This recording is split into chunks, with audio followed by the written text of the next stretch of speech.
Hey everyone, hopefully all y'all are staying safe out there during this time. And today I was thinking about, man, I would say for the past week, I've been really craving some Japanese food lately. And, places here, most of them, when it comes to Japanese food, it's always sushi. But, I lived in Japan for about 8 years and I come to learn a lot of different kinds of Japanese food. And, I was in the mood to make some Okonomiyaki, which I think was how you pronounce it. I'm not sure. But so I figured, I'll show you guys how to make it, and hopefully you guys enjoy this too, because I'm pretty sure this is not something that you see a lot over here. So, with no further ado, let's get going, guys.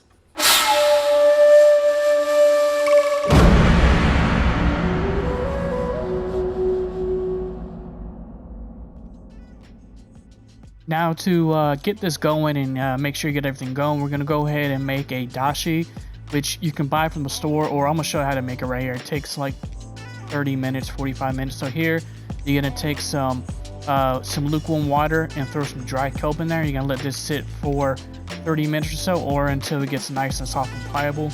Once we do that, we're going to heat this up to about 170, and you're going to turn that down to low. While that's down to low, you don't want to simmer this, you don't want to boil this because you don't want it to become slimy. So you're going to take some dried shiitake mushrooms and some bonito flakes. You're going to let these steep for about 10 to 15 minutes.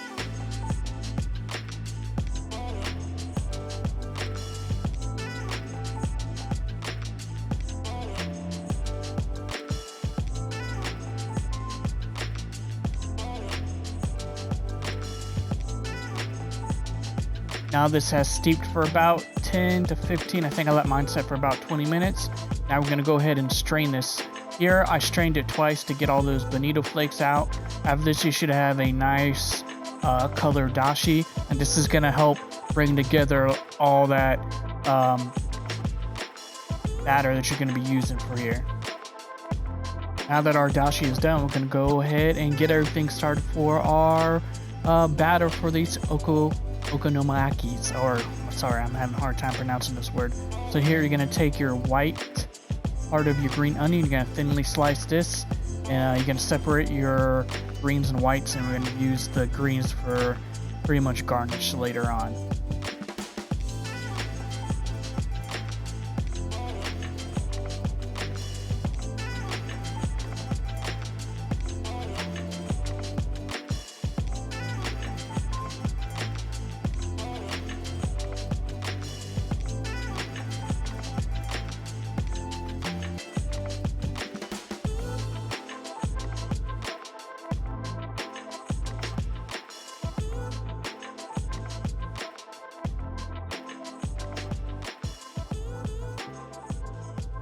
Now this is a Japanese mountain yam. Be careful with this. Once you start peeling this, it gets real slimy, like real slimy.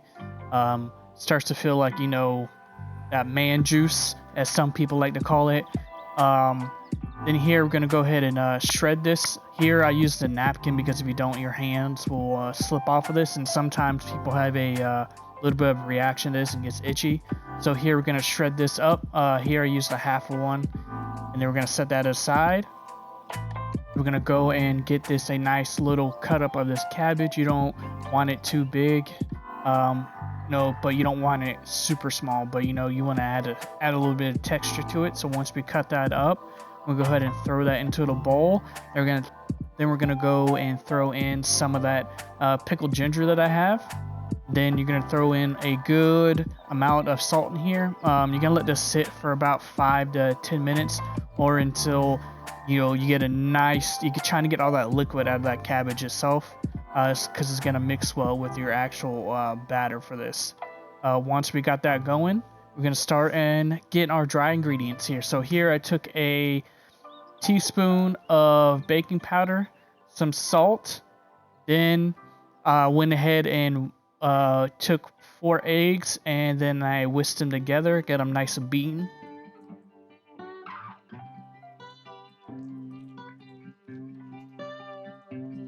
To hold true, I decided to use chopsticks to beat these eggs up because I wanted to beat them up like Chris Brown did to Rihanna, But Anyway, so once we got these mixed up, we're gonna start and assembling our batter to make these yummy Japanese savory pancakes.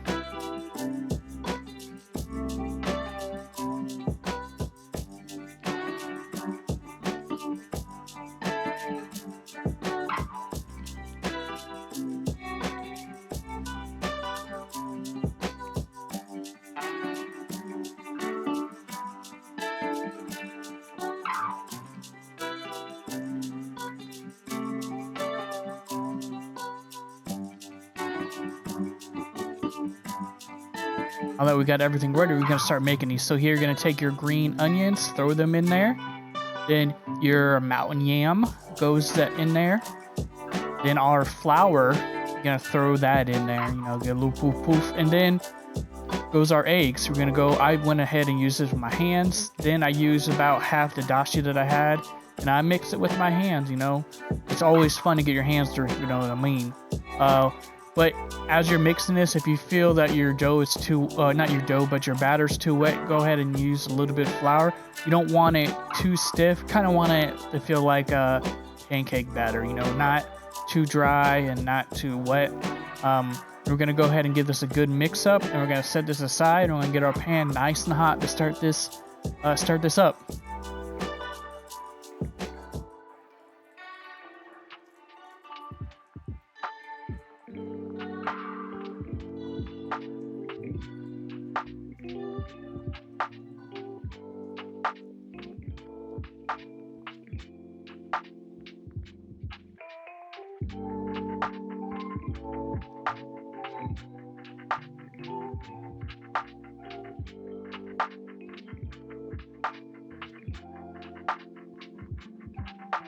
Now it's time to start making these things. So here, this is a 10-inch pan.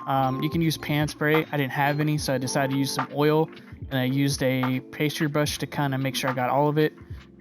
For this 10-inch pan, you kind of just want to cover the bottom of it. I used about a cup and a half of this, and you want to spread it out to get it evenly cooked.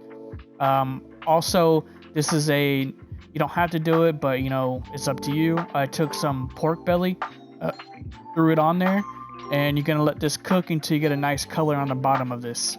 Then we're gonna go ahead and get this flipped.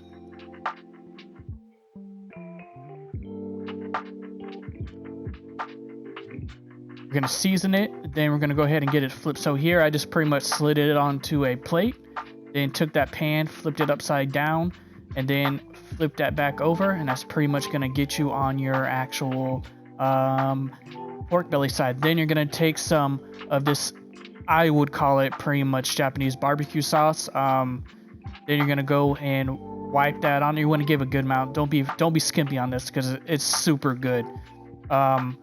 Then after that's good, we're gonna go ahead and put down on it, and we're gonna go ahead and start putting things together. Here, I also put a lot more sauce in here, and then I want to go ahead and threw on some QP mayonnaise. I put it in the bottle because I didn't like how it was coming out from the actual container. Once that happens, you know, this is pretty much gonna go. You're gonna put your bento flakes, and then you're gonna take some of this small sliced nori that I have here. I made a little extra smoked nori.